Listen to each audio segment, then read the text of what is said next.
তৎক্ষণাত থাইলেণ্ডৰ ৰাণী আহি এইটো প্ৰতিষ্ঠা কৰিছিলে এখন মন কৰক এই পইচাখন মন কৰক হেল্ল' গাইজ আছামিজ স্মাইলিজনৰ এটা নতুন ব্লগলৈ সকলোকে স্বাগতম জনাইছোঁ আৰু আজি আমি বৰ্তমান গৈ আছোঁ নাহৰকটীয়া আৰু নাহৰকটীয়াৰ পৰা আমি ফুৰিবলৈ যাম নামফাকে আপোনালোকে সম্পূৰ্ণ ব্লগটো চাই থাকিব আৰু যদি আপোনালোকে চাই ব্লগটো ভাল পায় তেনেহ'লে লাইক কমেণ্ট শ্বেয়াৰ ছাবস্ক্ৰাইব কৰিবলৈ নাপাহৰিব আমি এতিয়া নামফাকে যাম আৰু নামফাকে যিটো বুদ্ধিষ্ট মনেষ্ট্ৰি আছে যিটো অসমীয়াত বৌদ্ধ বিহাৰ বুলি কয় আমি এতিয়া তালৈ যাম আৰু আমি য'ত আছোঁ তাৰ পৰা অলপ ওচৰতে বেটেৰী শেষ হৈ গৈছিলে কেমেৰাৰ বেটেৰী শেষ হৈ যোৱাৰ কাৰণে আমি তাত এগৰাকী মানুহৰ এইফালে মানে চিনাকি আৰু ইয়াত বেটেৰী চেটেৰী চাৰ্জ দি লৈ আকৌ এতিয়া আমি যাওঁ নামফাকে বৌদ্ধ বিহাৰ আৰু সেই বৌদ্ধ বিহাৰটো হৈছে অসমৰ আটাইতকৈ পুৰণি বৌদ্ধ বিহাৰ ব'লক আপোনালোকো আমাৰ লগে লগে বৌদ্ধ বিহাৰ চাবলৈ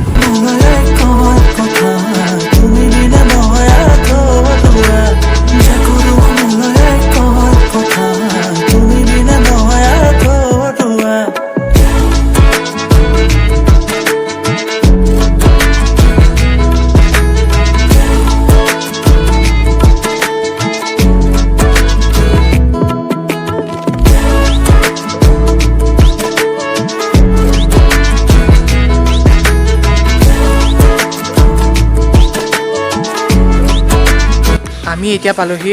বুদ্ধদেৱৰ যিটো বৌদ্ধ বিহাৰ নামফাকেত থকা সেই নামফাকেত থকা বৌদ্ধ বিহাৰটো আমি পালোহি ফাকিয়াল লোকসকলৰ যি বৌদ্ধ বিহাৰটো আছে সেইটো পালোহি আৰু তাৰ দেৱালবিলাকত কিছুমান খুব সুন্দৰ সুন্দৰকৈ চিত্ৰ অংকন কৰি থোৱা আছে সেই চিত্ৰবিলাক আপোনালোকে চাওকচোন ইমান ধুনীয়াকৈ আঁকি থৈ দিয়া আছে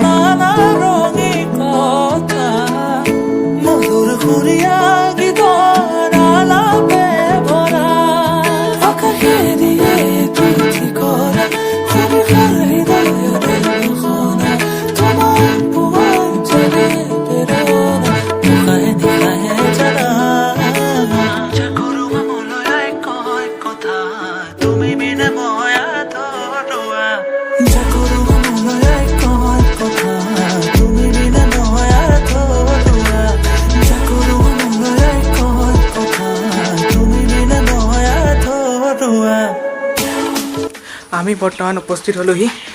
নামফাকেত আৰু গেটেদি সোমাই আহিলোঁ আৰু নামফাকেটো প্ৰতিষ্ঠা হৈছিলে 1850 চনত আৰু 1850 চনত নামফাকে প্ৰতিষ্ঠা হৈছিলে এইটো অসমৰ আটাইতকৈ পুৰণি বৌদ্ধ বিহাৰ আৰু য'ত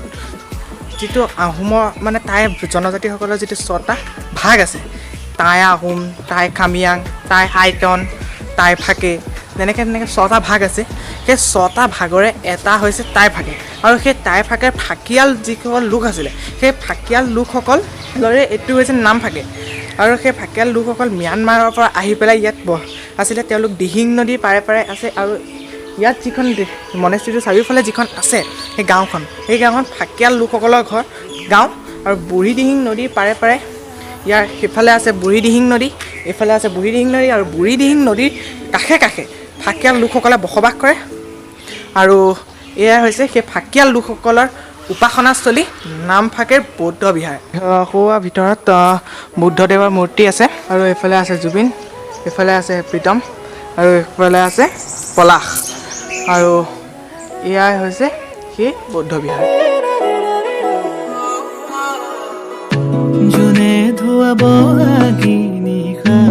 মোখনা কুলিৰ মায়া ভৰা জোনাকী নিশা সুবাসী সমীৰে চুমেগা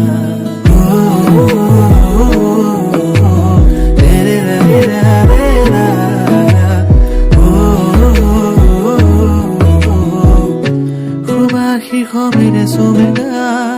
এফাকি যেন চিনাকি কবিতাই মোৰ ইয়াৰ ফুলনিত ৰং সিঁচিছে চিনাকি চিনাকি এটি সুৰে মোৰ নাকি মন্দিৰ চুকাই এফাকি যেন চিনাকি কবিতাই মোৰ ইয়াৰ ফুলনিত ৰং সিঁচিছে চিনাকি চিনাকি এটি সুৰে মোৰ নাকি মন্দিৰ চুকাই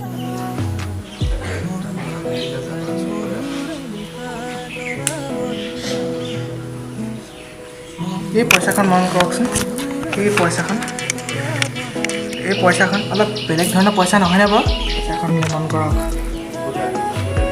পইচাখন মন কৰক এই পইচাখন মন কৰক এইখিনি কি জানো ভালদৰে মই ধৰিব পৰা নাই এইফালেও কিবা এনেকৈ ওলমাই থৈ দিয়া আছে এনেকৈ ধুনীয়াকৈ সজাই থৈ দিয়া আছে এয়া কিছুমান চিত্ৰ অংকন কৰি থৈ দিয়া আছে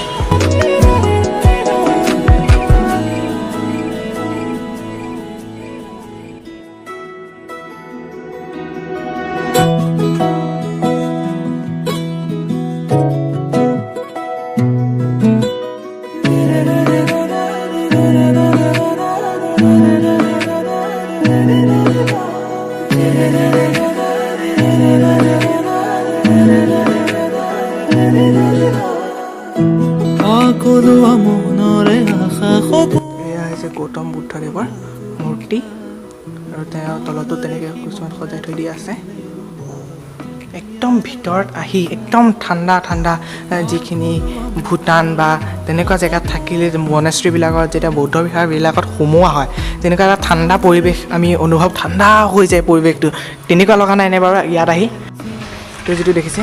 এইটো 2009 চনত থাইলেণ্ডৰ ৰাণী আহি এইটো প্ৰতিষ্ঠা কৰিছিলে ইয়ালৈ থাইলেণ্ডৰ ৰাণী আহিছিলে আৰু থাইলেণ্ডৰ ৰাণী আহি প্ৰতিষ্ঠা কৰিছিলে আৰু এইটো অশোক স্তম্ভ বনাই থৈ দিয়া আছে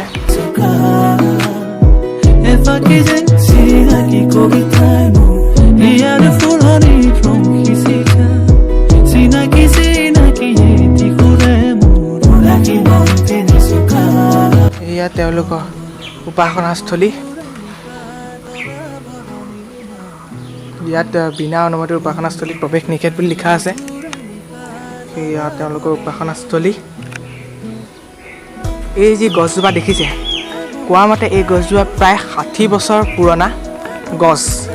আৰু তাৰ কাষতে এইটো এটা স্তম্ভ এটা আছে এয়া এইফালে চাফা কৰি আছে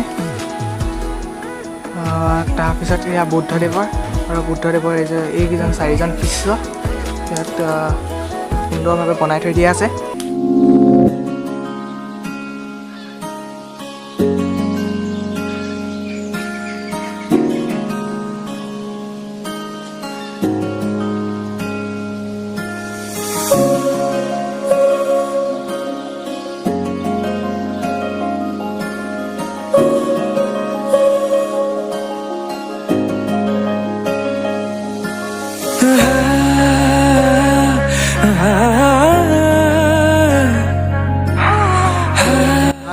আমি এতিয়া নামফাকে মনেষ্ট্ৰীৰ পৰা ওলাই আহি লৈ পেলাই এতিয়া আমি ঘৰলৈ যাম আৰু এতিয়া বৰষুণ দিছে আজি আমি প্ৰীতমহঁতৰ তাতে থাকিম আৰু